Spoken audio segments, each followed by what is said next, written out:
The Texas State Capitol is the capital and seat of government of the American state of Texas. Located in downtown Austin, Texas, the structure houses the offices and chambers of the Texas Legislature and of the Governor of Texas. Designed in 1881 by architect Elijah E. Myers, it was constructed from 1882 to 1888 under the direction of civil engineer Reuben Lindsay Walker. A $75 million underground extension was completed in 1993. The building was added to the National Register of Historic Places in 1970 and recognized as a National Historic Landmark in 1886.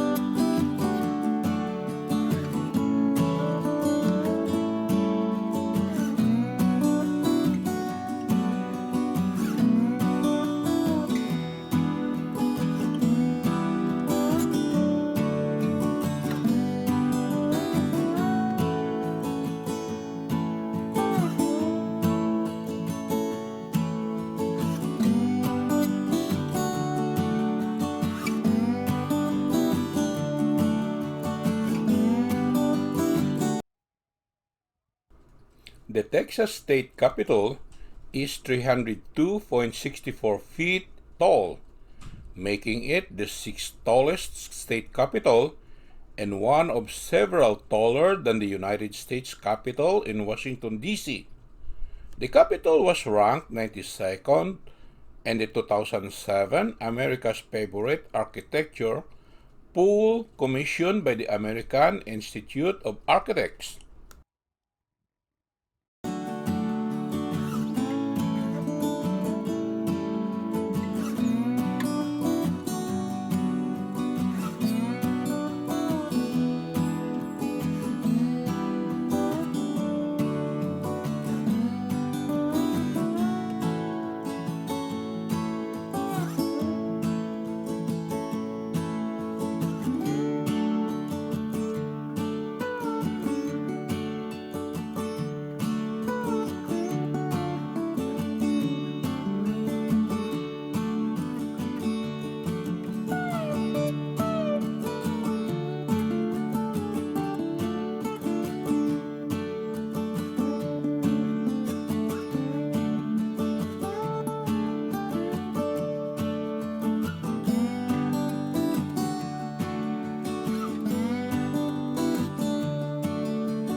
The current Texas State Capitol is the third building to serve that purpose. The first was a wooden structure that had served as the national capital of the Texas Republic and continued as the seat of government upon Texas' admission to the Union. The second Texas Capitol was built in 1853 on the same site as the present Capitol in Austin. It was destroyed by fire in 1881, but plans had already been made to replace it with a new, much larger structure.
In 1931, the city of Austin enacted a local ordinance limiting the height of new buildings to a maximum of 200 feet, aiming to preserve the visual preeminence of the capital. From that time until the early 1960s, only the University of Texas main building tower was built higher than the limit. But in 1962, developers announced a new 261-foot high-rise residential building to be built adjacent to the Capitol, called the Westgate Tower. Governor Price Daniel voiced his opposition to the proposed tower, and State Representative Henry Grover of Houston introducing a bill to condemn the property, which was defeated in the Texas House of Representatives by only 2 votes. The Westgate was eventually completed in 1966, but the controversy over the preservation of the Capitol's visual presence that dogged its construction continued to grow. The Westgate was followed by even taller structures. First, the 307-foot Dobie Center, which was designed in 1968, and then a series of ever larger downtown bank towers, culminating in the 395-foot One American Center, designed in 1982. In early 1983, inspired by the Westgate and these other structures, State Senator Lloyd Doggett and State Representative Gerald Hale advanced a bill proposing a list of protected Capitol view corridors along which construction would not be permitted, so as to protect the Capitol's visibility from a series of points around Austin. The bill was signed into law on May 3, 1983, defining 30 state-protected viewing corridors and prohibiting any construction that would intersect one of them. The city of Austin has adopted similar rules so that the majority of the corridors are also protected under municipal zoning code as well as under state law.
The Texas State Capitol and grounds are located in a hilltop overlooking downtown Austin, with the main entrance facing onto the Congress Avenue Historic District to the south, for which it forms a terminating vista. The northern edge of the Capitol grounds lies 4 blocks south of the University of Texas at Austin.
central rotunda is hung with portraits of all the past presidents of the Republic of Texas and governors of the state of Texas. The rotunda is also a whispering gallery. The south foyer features a large portrait of David Crockett, a painting depicting the surrender of General Santa Anna at the Battle of San Jacinto, and sculpture of Sam Houston and Stephen F. Austin, made by Elizabeth Ney. The Texas Confederate Museum was held in a room on the first floor from its opening in 1903 until 1920, when it was moved into the General Land Office building, which is today the Capitol Visitor Center.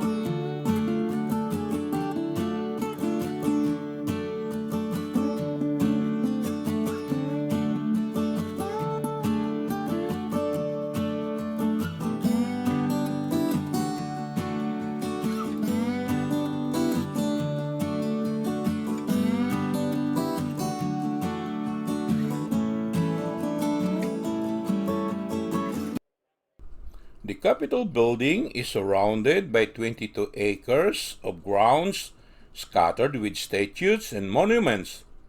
William Monroe Johnson, civil engineer, was hired in 1888 to improve the appearance of the grounds. By the time the first monument commemorating the heroes of the Alamo was installed in 1891, the major components of Johnson's plans were in place. This included a great walk of black and white diamond patterned pavement shaded by trees. The four oldest monuments are the Heroes of the Alamo Monument in 1891, Volunteer Firemen Monument in 1896, Confederate Soldiers Monument in 1902, and Terry's Texas Ranger Monument in 1907. In this plank, the tree-lined Great Walk. In the spring of 2013, ground was broken for the Texas Capitol Vietnam Veterans Monument. Dedication took place on March 29, 2014. A granite monument of the Ten Commandments on the ground of the Texas State Capitol was the topic of a 2005 U.S. Supreme Court case, Van Orden vs. Perry, in which the display was challenged as unconstitutional. In late June 2005, the court, in a 5-4 ruling, declared that the display was not unconstitutional.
The Capitol is a roughly rectangular building with a 4-story central block, symmetrical 3-story wings extending to the east and west, and a dome rising from the center.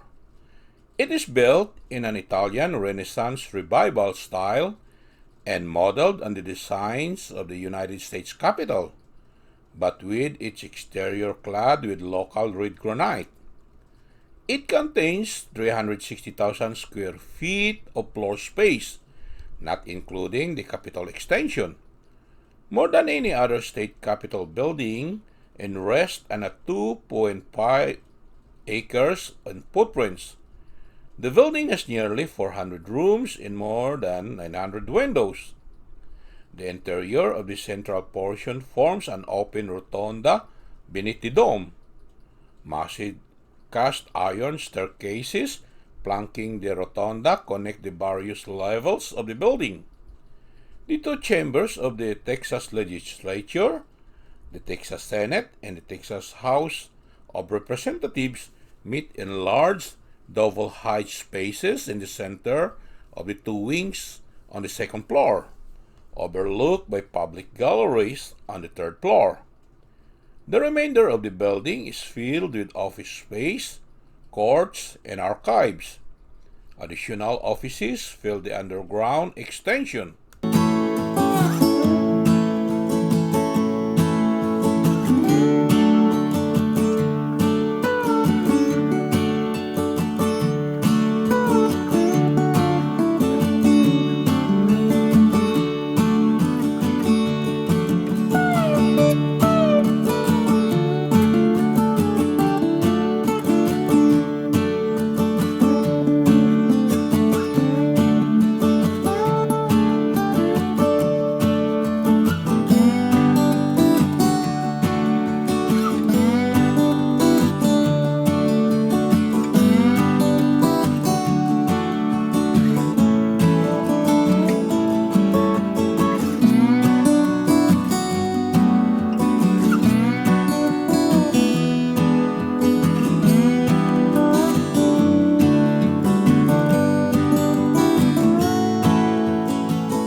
As I pause here, I hope you enjoy our ride. Don't forget to watch my next episode, and please hit the red subscribe button below, for it means so much for me. Until next time, thank you so much.